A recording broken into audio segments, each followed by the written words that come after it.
आमटेका आमलाइगुरि निसिमा बियाब बाथौ थानसालियाव सानथामनि मेहेरगोनां हाबाफारिजों खुंफुंनो लादों निसिमा बियाब बाथौ गुथुमनि 36थि बोसोरारि जथुमा। बोहैथि दाननि 10, 11 आरो 12 अक्ट'खालि खुंफुंजागोन निसिमा बियाब बाथौ गुथुमनि बोसोरारि जथुमाजों लोगोसे खेराइ फोरबो। गिबि सान एबा 10 फेब्रुआरि खालि बाथौ आरजनि गेजेरजों गिबि हाबाफारिया जागायगोन। बेनि उनाव मावफुं सोद्रोमा धनन्जय बसुमतारीनि बेखेवनायजों थान्दै सावरायमेला जागायगोन। नैथि सानाव जर'खायै फरायसा दिथागिरिफोरखौ लानानै सावरायमेल जागोन। बे सावरायमेलाव फुंखा सुबुं महरै दुलाराय बर' फरायसा आफादनि लोगो गाहाय नेहाथारि दिनेश ब्रह्म आरो बर' सावथुन मुलुगनि मुंदांखा फेस्ला फावखुंगुर फैलाजे बरगयारिया बाहागो लागोन। बेनि अनगायैबो हाबाफारियाव जर'खायै बर'नि दोरोङारि आसार खान्थिफोरखौ दिन्थिफुंनाय जागोन। बे समाव जोङो निसिमा बिजाब दुलाराय बाथौ गौथुमनि जानानै नोंथांमोननि चेनेलनि बयनिसिमबो बेलासि समनि गाहाम हामलायनायखौ जासिहरग्रोबाय। देग्लायहाय जोंहा थाखानाय जोंनि गौथुमनि हाबाफारि बायदियै देग्लाय 36थि बोसोरसालिया जथुमा आरो लोगोसे खेराइ फोरबो जों बेखौ खुंफुंनो थाखाय थाम थिम जागासिनो दङ। बेयो सानथामनि हाबाफारिजों गाजा गोमजायै जोङो खुंफुंनो थाखाय बेखौ आखायाव लादों। दा 10 तारिख मोनाबिलिनिफ्राय जागायनानै 12 अक्ट'सिम आरो 10, 11, 12 सानथामनि हाबाफारि। 10 तारिख मोनाबिलियाव डेलिगेट आरो 11 तारिखआव जों मोनसे हाबाफारि देग्लायहाय गोदान लादेरदों। बेयो जाहैबाय जोंनि आथिखालनि जिहेतु फरायसाफोर एबा लाइमोनफोरखौ लानानै बे लाइमोनफोरखौ जों बोरैहाय सांग्रांथि लाबोनो हायो सोलोंथाइनि फारसे।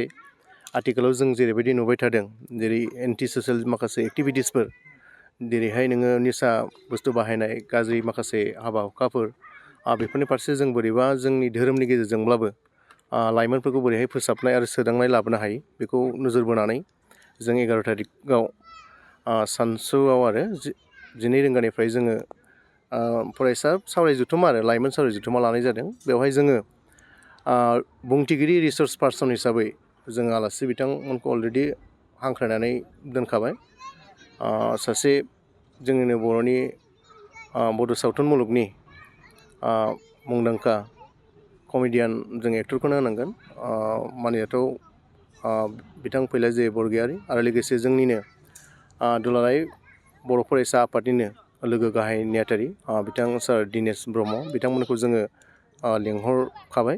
बिथांमोना फैनायनि थाखाय थाग थियारि जानानै दङ। आरो 12 तारिखआव बे फेब्रुवारिनि 12 तारिखआव जोंहा गेवलां मेल दङ आरो बे गेवलां मेलावबो जोङो जयैनो सावरायनानै आरसि आरो जोङो गासै रायजो राजाफोर सावरायनानै जोङो आलासि हिसाबै एबार दुलाराय गौथुमनि गाहाय नेहाथारि बिथांखौ जोङो हांख्रायहरदों। आरो बिदिनो गोबां माखासे आलासि बिथांमोन दङ, जेरैहाय जोङो जोंनिनो लकेलनि MLA सार निर्मल कुमार ब्रह्म, बिथाङाबो बाहागो लाफैगोन। आरो जोंनिनो चिरां जिल्ला दुलाराय बाथौ गौथुमनिनो गाहाय नेहाथारि मानव गेदेर सार मन'लाल बसुमतारी, बिथांमोनाबो बाहागो लाफैगोन। आरो जोङो बिदियैनो 12 तारिखनि मोनाबिलियाव जोंहा थाखानाय हाबाफारि बायदियै जोङो जोंनि दोरोङारि खेराइ फुजा जोङो बेखौ मोनाबिलियाव होगोन। बिदिनो जोङो जोंनि देग्लायनि 36थि बोसोरसालिया जथुमा बे जोंनि जथुमाखौ जों बिदिनो बारहोगोन। बेखौथ' बुंनांगौ गैया बायदि मोनो आङो। थारमाने जोंनि निसिमाया खारबोजेननायनिफ्रायनो आरो बाहाय जेब्ला हादान सिफाय फैनायनि उननिफ्रायनो बर'निनो गुदि धोरोम बाथौ धोरोमखौनो गोबानानै दिनै सोलिबोबाय थादों।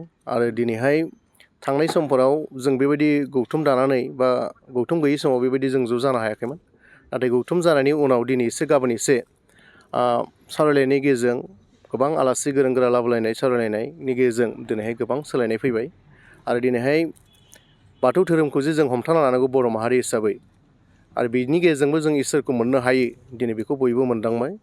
दा बेनिखायनो जोंनि निसिमा हिसाबै बाथौ धोरोमारिफ्रा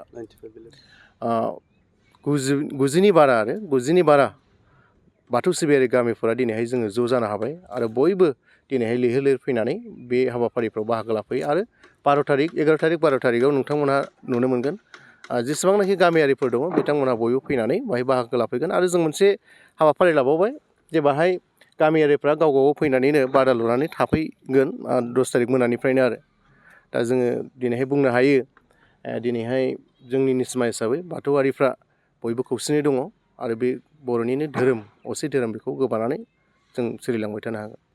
मोनसे गोजोनथाव खौरां क'क्राझार जिल्लानि सिङाव काजिगावआव थानाय गुरुदेव कालिचरण ब्रह्म एकाडेमियाव बर' बिजोंनि थाखाय गोदानै 2025-2026 इं मायथाइनि सोलोंथाइ बोसोरनि मुं थिसननाया जागायबाय। थाखो बिथराइनिफ्राय लानानै थाखो गुसिम मुं थिसननाय जागोन। मुं थिसननाया 10 फेब्रुवारिनिफ्राय जागायगोन।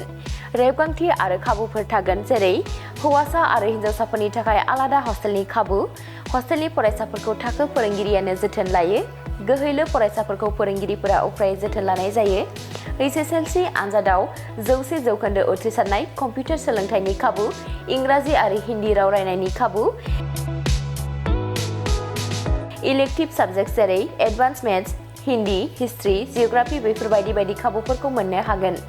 नोंथाङाबो गावनि गथ'खौ मुं थिसननोब्ला 9957951216 एबा 9613400625 एबा 8638520653 मबाइल नम्बराव थोंजों कल खालामनानै सुलाद लाहरनो हागोन। गुरुदेव कालिचरण ब्रह्म एकाडेमिया पर्बतजरानि ITI साब डिभिजन अफिसनि सेरावनो दङ।